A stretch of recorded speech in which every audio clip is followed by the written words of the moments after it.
जोहार सागुन सेता सानाम गाते को आमगे आमिज बायरी यूट्यूब चैनल पाटा को सानाम को सागुन दाराम साउते सागुन जोहार गाते को जीवन रे जुदी आबो मिटटें जिनिस बन कंट्रोल दाड़ा ताले झोतो जायगा रे आबो समस्या समाधान दाड़ेया गाते को ओना दो रागी अडिगान होर रागी खातिर आकोआ जीवन रे आयमा गोटांग आकोआ खूब प्रिय जिनिस को आदेया ओना खातिर रागी बन कंट्रोल लेखाय आबो झोतो रकम समस्या समाधान रे मिटटें जड़ जहाँ को लिया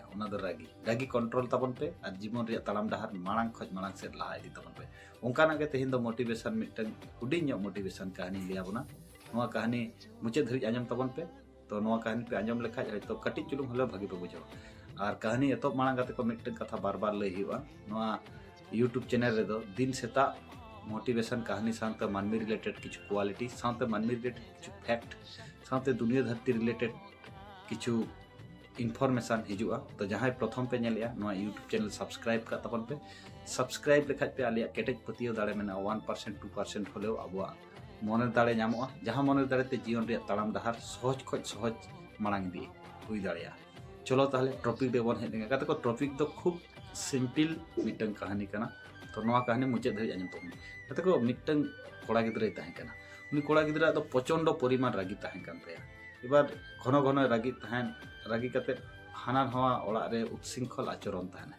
कते को आदो आज बाबा जखन आउट ऑफ कंट्रोल नेले कना नुई गिद्रे म कोनो मते कंट्रोल बइन दाड़ियाय कना एबार मिद दिने हवा देते बाबू मेता दिया आमा अत्यधिक खूब एम रागी कना स्वाभाविक मानुष खज ह जास्तिम रागी कना तो नवा रागी के किंतु मिद दिन हलो आमा जीवन रे आडी माराक दुखे अगु दड़ा ओना खातिर लइया आम एक काज में आम मिद दिन रे जहां तिना के रागिया मिटम पेरेक रिया बेगे एमा दिया लिया नोआ पेरेक इदी कते आबो आना बाड़गे धारे रे जहां मिटन माद इन नोकन इया का टांगाव कइन ओंडे आम मिटन कते पेरेक ठोकाव इदी एबार ओना कथा मतो आज बाबा कथा मतो उनी गिद्रे ओना कामी रे बोआ लेना से ताहेना आज बाबा निर्देश इया कते तो फर्स्ट डे प्रथम दिन उनी किंतु 37टी पेरेके ठोकाव किया 37 बार रागी ना एबार जखन चिंता बाबा किया ले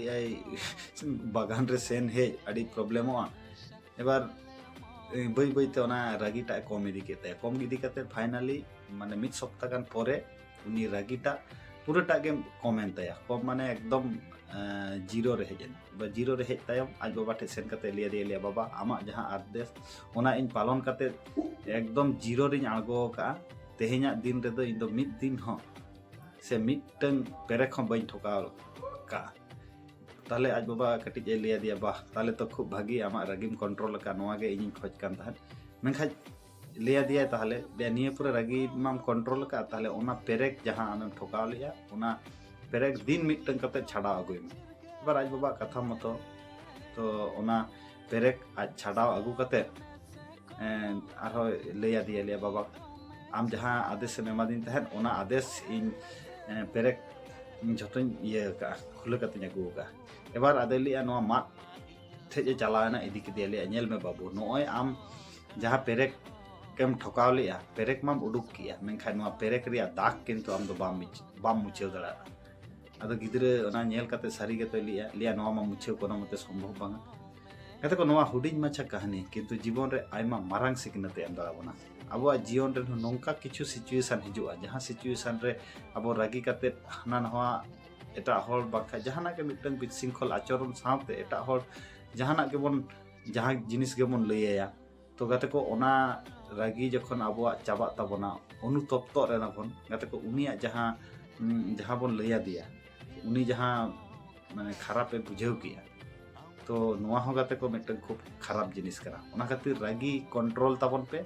रागी बन कंट्रोल लेखा रागी के हुयुक कना मिटन मानवी जीवन रे पतन रे मिटन कारण अडिगान हर नौका नेल हुई कना रागीते आको की एमन की सुसाइड को सुसाइड का ओना खातिर अब सानाम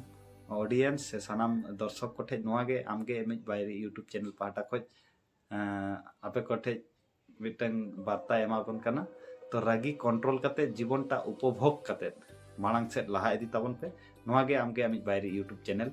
आपे सानाम को गे मिटन सादेश एमाबे कना और नोआ मोरल स्टोरीज रे नोआ गे नामेना ते रागी कते अड़ी भागी संपर्क हो रापुदोग कना और नॉय जे मिटन रागी तालाते जहाना जिनिस गेम कराव किया तारपरे जहां हर गे जदि जहाना खराब किछुम लैया दिया तो ओना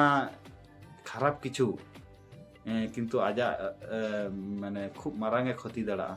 से आमा हो खूब मारांगे क्षति दाड़ा जायहोक तेहना वीडियो चेका पे बुझाव किया नवा मोटिवेशन कहानी बाले बुझाव दाड़ा तो नोंकाना मोटिवेशन कहानी से मानवी रिलेटेड क्वालिटी से दुनिया धरती रिलेटेड क्वालिटी अब सानताल कम्युनिटी जहां नेगेटिविटी हर मेना को उनको जाते पॉजिटिविटी करते आको जीवन रे ताड़ाम डहार मांग खज मांग सेट को लहा इदीमा नोंकाना वीडियो जदि जहां नेल सेना बोना ताले नोआ यूट्यूब चैनल पे सब्सक्राइब दाड़िया कारण नोडे दो पॉजिटिव कंटेंट के हिजुआ और आलिया केटेज पतियो दाड़े मेना